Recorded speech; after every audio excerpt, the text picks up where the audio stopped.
Hi മക്കളെ, നമ്മുടെ ഓണപരീക്ഷയ്ക്കും അടുത്തെത്തി കഴിഞ്ഞു. മക്കളെ, നിങ്ങൾ ഈ സ്ക്രീനിലേക്ക് നോക്കൂ. ഈ സ്ക്രീനിൽ കാണുന്നത് എന്താണ്?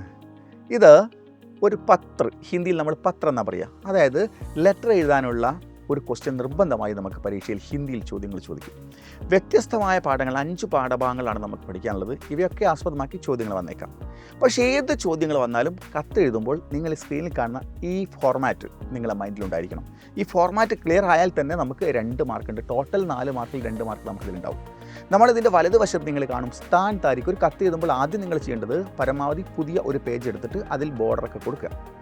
അതിനുശേഷം റൈറ്റ് സൈഡ് നമ്മൾ സ്ഥാൻ താരിഖ് എന്ന് എഴുതുക.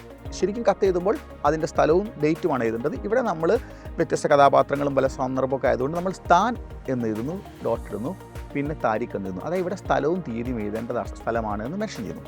പിന്നെ ഇടതുവശത്ത് നമ്മൾ കത്തെഴുതി തുടങ്ങുമ്പോൾ ആദ്യം നമ്മൾ പ്രിയ മിത്ര അല്ലെങ്കിൽ സുഹൃത്തിൻ്റെ പേര് തന്നിട്ടുണ്ടെങ്കിൽ ആ സുഹൃത്തിൻ്റെ പേര് വെച്ചുകൊണ്ട് പ്രിയ ഗണേഷ്, പ്രിയ രാം എന്നൊക്കെ വെക്കാം നമുക്ക്. ഓക്കെ, അപ്പോൾ നമുക്ക് പ്രിയ മിത്ര എന്ന് നമ്മൾ എഴുതുന്നു.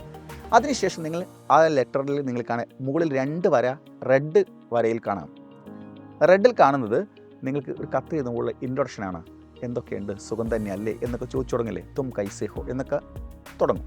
അത് കഴിഞ്ഞ് നീല വരയിൽ കാണുന്നത് നിങ്ങൾ ലെറ്ററിൽ നമ്മൾ എന്താണ് വിഷയം അതാണ്.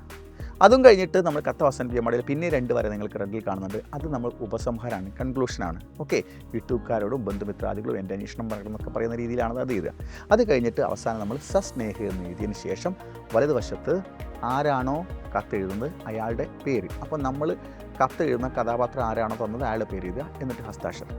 ഈ കവറിനെ മടക്കി നമ്മൾ ഒരു ലോങ് കവറിലിടണമല്ലോ. അതാണ് ഇടതുവശത്ത് നമ്മൾ കൊടുത്തിരിക്കുന്നത് സേവാമയം അഥവാ 2 എന്നുള്ളതിനാണത് നാം പത.